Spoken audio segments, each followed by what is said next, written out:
Guys hi hello నమస్తే welcome back to my channel టామ్ గొలప్పు. సో ఇంకా మన ఛానల్ ఎవరైతే సబ్స్క్రైబ్ చేసుకోలేదో వెంటనే వెళ్ళి సబ్స్క్రైబ్ చేసుకోండి. అలాగే పక్కనే ఉన్న బెల్ ఐకాన్ ని క్లిక్ చేయడం మాత్రం మర్చిపోకండి. ఎందుకంటే నేను చేసే వీడియోస్ మీకు నోటిఫికేషన్స్ ద్వారా రాబోతున్నాయి కాబట్టి. సో యాక్చువల్లీ అసలు ఈ రోజు ఈ రివ్యూ చేద్దామన్న థాట్ గానీ ఏమీ లేకుండే అనమాట. నాకు అసలు చెయ్యాలన్న ఇది కూడా లేదనమాట. బట్ చేస్తున్నాను. ఎందుకంటే ఈ చెత్త ఎలిమినేషన్స్, ఈ చెత్త నామినేషన్స్ వల్ల ఏంటి అంటే చిరాకులేస్తుంది. అసలు రివ్యూ చేయాలన్న మూడు ఉత్సాహం రెండు పోతున్నాయి అనమాట. సో అసలు ఈ రోజు ఈ మిత్ర ఉంది చూసారు. ఈ మిత్రాన్ని చూడండి ఎంత వియర్డ్‌గా బిహేవ్ చేసిందంటే, ఎంత పిచ్చిలేసినట్టు బిహేవ్ చేసిందంటే, అమ్మ బాబోయ్! ఇదెక్కడ దొరికిన సంతరా బాబు అని చెప్పేసైతే నాకైతే అనిపిచ్చింది. సో, అసలక్కడ శివ ఉన్నాడు కాబట్టి సరిపోయిందని చెప్పేసి అనిపిచ్చింది. శివకి థాంక్స్ చెప్పుకోవాలనమాట. శివ ఉన్నాడు కాబట్టి అంతో కొంతో ఏదో ఒకటి 'బిగ్ బాస్'తో మాట్లాడుకొని కొంచెమన్నా కామెడీ చేసి అందరిని నవ్విచ్చాడు. దాని నుంచి కొంచెం డైవర్ట్ చేసినట్టు అనిపిచ్చింది నాకైతే. సో, ఈమైతే పిచ్చిలేసినట్టు చేసిందనమాట. నాకైతే మెంటల్ అనిపిచ్చిందనమాట. ఆమె ఏంటి అసలు ఇన్ని సీజన్స్ నుండి చూస్తున్నాను నేనైతే. ఇంత వియర్డెస్ట్‌గా అసల ఆ వియర్డ్ అన్న వర్డ్ కూడా సరిపోదు ఈ మిత్రాకైతే. ఎంత గలీజ్ నామినేషన్స్ చేస్తుందంటే, అసలు ఎంత సీరియస్ నామినేషన్స్, ఎంత సీరియస్‌గా చేయాలి. ఆమె ఏంటి అంత కామెడీగా చేస్తదో నాకైతే అర్థం కావట్లేదనమాట. ఆఫ్‌కోర్స్ అక్కడ ఎలిమినేట్ అవ్వదనుకోండి ఎన్ని సార్లు నామినేట్ చేసినా అది సెకండరీ. బట్ శివకైతే థాంక్స్ చెప్పుకోవాలి. అసలు శివ అక్కడ లేకపోతే జనాల పరిస్థితి ఏంటి? ఆడియన్స్ పరిస్థితి ఏంటి? ప్రేక్షకుల పరిస్థితి అసలు నా పరిస్థితి ఏంట్రా నాయనా అని చెప్పి నేనే ఒక సెకండ్ ఆలోచించడం జరిగిందనమాట. బాబోయ్! నేనైతే లైవ్ స్ట్రీమింగ్ చూసాను. మొత్తం లైవ్ స్ట్రీమింగ్ చూసాననమాట. హమీద అయితే ఇచ్చి పడేసింది. అసలు కరెక్ట్‌గా క్లారిటీగా పాయింట్ టు పాయింట్ మాట్లాడిందనమాట హమీద. టాప్ 5 కంటెస్టెంట్ అని చెప్పేసైతే నాకైతే అనిపిస్తుంది. సో, ఫస్ట్ అయితే డైరెక్ట్ నామినేషన్స్‌కెళ్ళిపోదాం. ఫస్ట్ నామినేషన్ వచ్చేసి అరియానా అనమాట. అరియానా వచ్చేసి బిందుకి, మిత్రాకి నామినేట్ చేసింది. ఆబ్వియస్‌లీ మిత్రాకి ఏ పాయింట్ చెప్పి నామినేట్ చేసినా అది వాలిడ్ రీజనే అవుతుంది కాబట్టి అది పక్కన పడేద్దాం. సో, బిందుతో అయితే ఏం చెప్పింది అంటే, మీరు నన్ను డబుల్ స్టాండర్డ్స్ అన్నారు. అక్కడ నేను శ్రవంతికి వెళ్ళి అడిగిన సపోర్ట్ వేరే. మీరు దాన్ని తీసుకొచ్చి నాకు నామినేట్ చేశారు అని చెప్పేసి చెప్పిందనమాట. సో, అది వచ్చేసి యాక్చువల్లీ ఏం జరిగింది అంటే, అక్కడ బిందు చెప్పిందనమాట. సో, మీరు ఇక్కడ నా ఫ్రెండ్‌కి అశుకి సపోర్ట్ చేయండి అని చెప్పేసి, అక్కడికి వెళ్లి శ్రవంతిని నువ్వు నాకెందుకు సపోర్ట్ చేయలేదే అని చెప్పేసి అడిగావు. అది still I felt you are double standard అని చెప్పేసి చెప్పడం జరిగిందనమాట. సో, అది కాదు యాక్చువల్లీ ఏంటి అంటే, ఇది అంతా మిస్‌కమ్యూనికేషన్. యాక్చువల్లీ బిందుకు అర్థమైన సపోర్ట్ వేరే. వెళ్లి శ్రవంతితో అడిగిన సపోర్ట్ వేరే అనమాట. సో, ఇది బేసికల్లీ మిస్‌అండర్‌స్టాండింగ్. సో, అలాగా నామినేషన్ అయిపోయింది. సో, సెకండ్ వచ్చేసి అజయ్ అనమాట. ఇది క్లియర్ మెయిన్ నామినేషన్. హమీదాకి నామినేట్ చేశారు. ఏంటి అంటే, సో మొన్న కేస్ టాస్క్‌లో ఉన్నప్పుడు నువ్వు నన్ను బ్యాడ్‌గా పోర్ట్రే చేసావంటే, ఏ విషయం కోసం అంటే ఎఫ్ వర్డ్ నేను అది యూజ్ చేసింది ఆమె మీద యూజ్ చేశానని చెప్పేసి అన్నావంటే, నేను అట్లా చెప్పలేదు. నేను బ్యాడ్ పోర్ట్రే చేయలేదు. అక్కడ నేను ఆ ఎఫ్ వర్డ్ విన్నావా అని అడిగితే, విన్నాను అని చెప్పేసే చెప్పాను. ఆ సెంటెన్స్ నాకు తెలీదు అని చెప్పాను. మొన్న అదే చెప్పాను, నిన్న అదే చెప్పాను, ఈ రోజు కూడా అదే చెప్తున్నానని చెప్పేసి అయితే క్లియర్‌గా ఉందనమాట. సో, అక్కడ శివ యాక్చువల్లీ బోన్‌లోకి పిలిచి ఏం అడిగాడంటే, బిందు దగ్గర ఎఫ్ వర్డ్ యూజ్ చేయడం మీరు విన్నారా అని చెప్పేసి అడిగారనమాట. విన్నాను అని చెప్పేసి చెప్పింది. ఆ సెంటెన్స్ నాకు గుర్తులేదని కూడా చెప్పిందనమాట క్లియర్‌గా. ఇక్కడ ఏంటి అంటే అజయ్, అశు ఇద్దరు కలిసి హమీద మీద పడ్డారనమాట. రాంగ్‌గా పోర్ట్రే చేద్దామని చెప్పేసి హమీదాని. బట్ వాళ్ళకైతే అది సక్సెస్‌ఫుల్‌గా అవ్వలేదు. ఎందుకంటే హమీద స్టిక్ అయింది. హమీద అక్కడ కరెక్ట్ క్లారిటీగా ఉంది. సో, హమీద అయితే చాలా క్లియర్ కట్‌గా ఇచ్చి పడేసిందనమాట. నేను నిన్ను తప్పుగా పోర్ట్రే చేయలేదు. నీకు నచ్చలేదు, నువ్వు తీసుకోలేకపోయావు అని చెప్పు. ఓకే. నేను యాక్సెప్ట్ చేస్తాను నామినేషన్‌ని. బట్ నేను నిన్ను బ్యాడ్ చేశానని మాత్రం చెప్పకు అని చెప్పేసి క్లియర్‌గా చెప్పింది. సో, సూపర్ క్లారిటీతో ఉంది. ఆమె అయితే నాకైతే టాప్ 5 కంటెస్టెంట్ అబ్బా హమీద. క్లియర్‌గా మాట్లాడుతుంది. పాయింట్ టు పాయింట్ మాట్లాడుతుంది. సో, నెక్స్ట్ వచ్చేసి అశు. అశు వచ్చేసి హమీదాకి నామినేట్ చేసింది. సో, హమీదాకి నామినేట్ చేసినప్పుడు ఏంటి అంటే, నో డిబేట్ రైట్ లేదు అని చెప్పేసి అన్నది. అక్కడ హమీద క్లియర్‌గా క్లారిఫై చేసేసింది. అక్కడ టాస్క్ బుక్‌లో నో డిబేట్ అని ఉంది. కన్విన్స్ చేయొచ్చు అని ఉంది అని చెప్పేసి అక్కడ ఉన్న వాళ్ళతో కూడా ప్రూవ్ చేయడంతో పాయింట్ అక్కడ క్లియర్ అవ్వడంతో ఆమెది తప్పు నామినేషన్ ఎక్కడవుతుంది అని చెప్పేసి కరెక్ట్ టైమ్‌లో ట్విస్ట్ చేసిందనమాట. అజయ్‌కి నువ్వు ఎఫ్ వర్డ్ యూజ్ చేసావని చెప్పేసి ఆ టాపిక్‌కి ట్విస్ట్ చేసింది. సో, ఎందుకు అంటే యాక్చువల్లీ అక్కడ ఆమె రాంగ్ నామినేషన్ ఎక్కడైపోతుందా అని చెప్పేసి క్లియర్‌గా అజయ్ మీదకి తోసేసింది. అజయ్ ఇష్యూని లాక్కొని వచ్చిందనమాట. ఇక్కడ నామినేషన్ నీది. నీకేదైనా ఉంటే నువ్వు హమీదాతో నామినేట్ చేసుకోవాలి. కానీ వేరే వాళ్ళ రీజన్ చెప్పి నువ్వు మాట్లాడడం ఏంటి నాకైతే అర్థం కాలేదు. అశుది వేస్ట్‌గా మాట్లాడుతుంది. అసలు అశు ఏంటి అంటే ఇక్కడ అశుదే మిస్టేక్. సో, అశు ఏందేందో మాట్లాడుతుంది. ఆ లూప్‌లోనే తిరుగుతూ ఉందనమాట. అటు దిటు, ఇటు దటు అన్నీ తీసుకొచ్చి చంపేస్తుంది అశు అయితే. సో, అశు ఎప్పుడైతే మారుతదో అప్పుడు గేమ్ బావుండిద్ది. అప్పటి వరకు అయితే ఇంకేం జరగదనమాట. సో, ఈ రోజైతే మాత్రం హమీద అయితే ఇచ్చి పడేసిందబ్బా. అది మాత్రం నో డౌట్ అనమాట. నెక్స్ట్ వచ్చేసి అనిల్. ఫస్ట్ టైమ్ నాకు అనిల్ నామినేషన్ క్లియర్‌గా అనిపించింది. ఎప్పుడు కట్టే, కొట్టే, తెచ్చేలాగా చేసే అతను అనిల్ ఈ రోజు కొంచెం వాయిస్ రేస్ చేసి మాట్లాడడం జరిగింది. అది కూడా క్లియర్‌గా మాట్లాడడం జరిగిందనమాట. సో, అనిల్ వచ్చేసి నటరాజ్ మాస్టర్‌కి, మిత్రాకి నామినేట్ చేశాడు. మిత్రాకి ఏది చెప్పినా గాని వాలిడే కాబట్టి నటరాజ్ నటరాజ్ మాస్టర్‌కి ఏమైందంటే అసలు నటరాజ్ మాస్టర్ ప్రాబ్లమ్ ఏంటి అంటే అసలు నామినేషన్స్‌ని తీసుకోలేడు. గేమ్ బాగా ఆడతాడు ఓకే.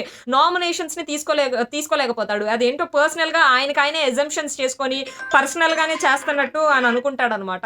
ప్రతిసారి ఇదే ఆయనతో వచ్చిన బాధ గూడా. సో, అదే చెప్పాడనమాట. అనిల్ అయితే నటరాజ్ మాస్టర్‌కి మీరు అగ్రెసివ్‌గా గేమ్ ఆడతారు. గేమ్ ఆడే విధానం గేమ్ ఆడండి నచ్చుతది. మీరు గేమ్ బాగా ఆడుతున్నారు. బట్ అగ్రెసివ్‌గా ఆడుతున్నారు. మీ వల్ల హార్మ్ అవుతుంది పక్కనోళ్ళకి. కరెక్ట్‌గా పాయింట్ టు పాయింట్ ఒక 4 పాయింట్స్ చెప్పాడనమాట. దానికి ఆయన ఏం చెప్పాడంటే, ఒకటి నువ్వు ఇన్‌ఫ్లూయెన్స్ అయ్యి చేస్తున్నావు లేదా భయపడి చేస్తున్నావు అంటే, ఎవరి కోసం భయము నాకింత కూడా పడదు అని చెప్పేసి అనిల్ చెప్పడం జరిగింది.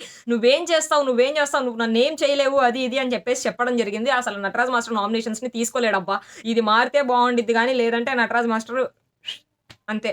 సో, అలా జరిగింది. మంచిగా నామినేట్ చేశాడు అనిల్ గూడా. నెక్స్ట్ వచ్చేసి శ్రవంతి అనమాట. శ్రవంతి వచ్చేసి మిత్రాకి, మాస్టర్‌కి చేసింది. మిత్రాకి అయితే ఒకరి కోసం ఒకడికి బ్యాడ్‌గా చెప్తున్నావు. అసలు మీ ప్రాబ్లమ్ ఏంటి? అదేదో అన్నా ఉంటే స్ట్రెయిట్ ఫార్వర్డ్ ఎళ్లి మాట్లాడు. మళ్ళీ తర్వాత మాట్లాడే ఛాన్స్ వచ్చినప్పుడు నువ్వు మాట్లాడవు అది ఇది అని చెప్పేసి మిత్రాకి నామినేట్ చేసేసింది. మిత్రాకి ఏ నామినేషన్ రీజన్ చెప్పినా అది వాలిడ్ రీజనే కాబట్టి సో, దానికోసం నేను మాట్లాడదలుచుకోలేదు మిత్ర కోసం. సో, నెక్స్ట్ వచ్చేసి మాస్టర్‌కి ఏం చెప్పింది అంటే మీరు నామినేట్ చేసినప్పుడు తీసుకోలేరు. అండ్ అదే కాకుండా ఎప్పుడు నామినేట్ చేసినా కానీ సో, ప్రతిసారి ఏదో ఒక విధంగా తీసుకొని ఏదో ఒకలాగా ఇది చేస్తూ ఉంటారు అని చెప్పేసి చెప్పింది.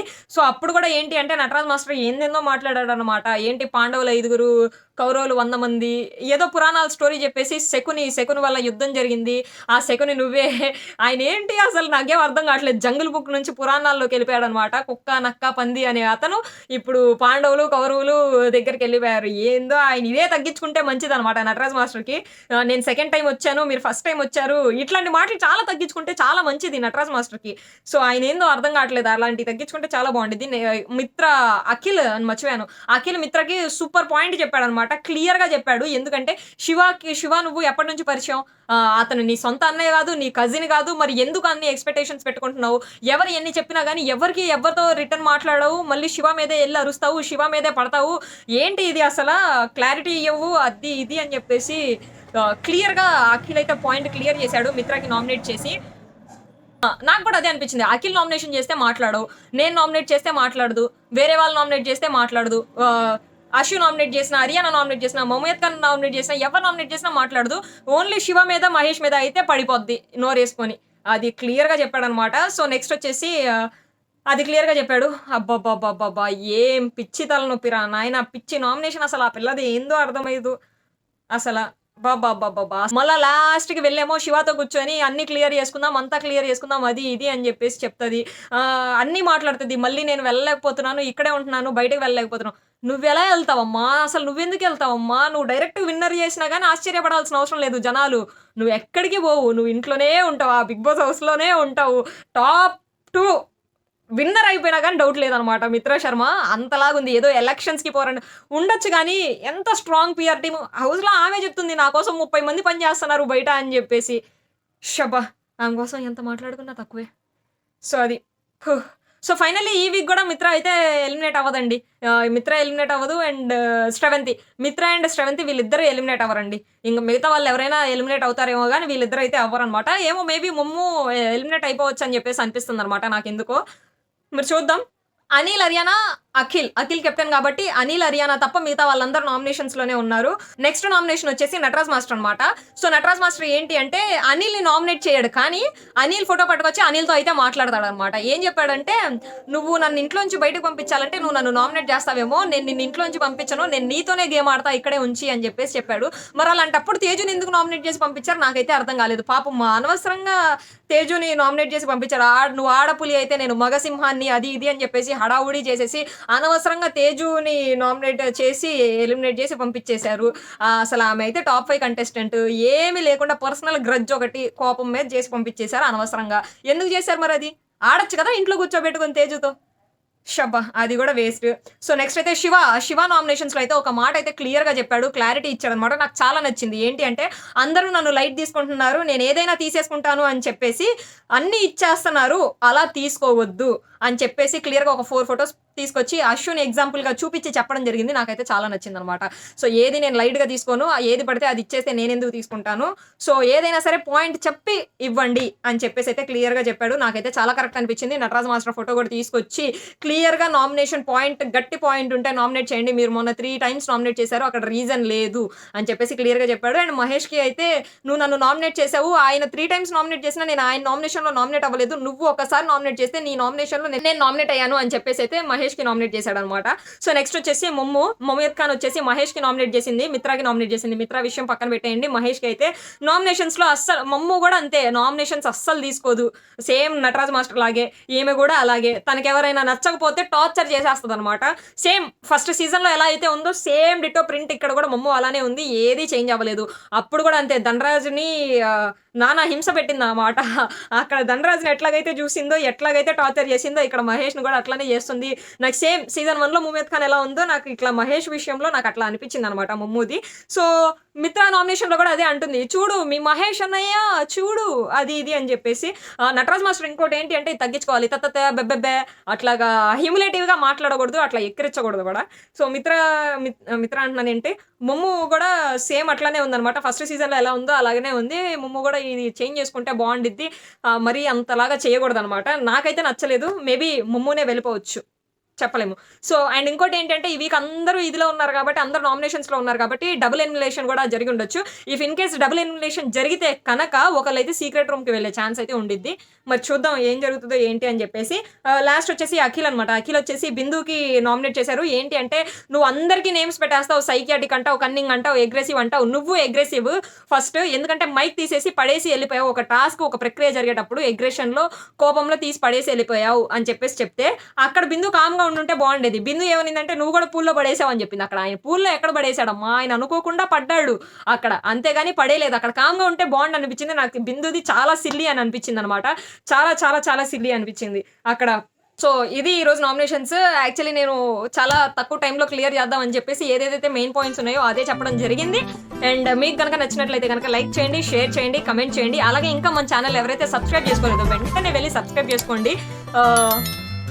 ఇలానే సింపుల్ అండ్ షార్ట్‌గా నామినేషన్స్ గానివ్వండి, లేదా రివ్యూస్ గానివ్వండి ఇవ్వడానికి ఇంకా బెటర్‌గా ఇవ్వడానికి ట్రై చేస్తాను నేను.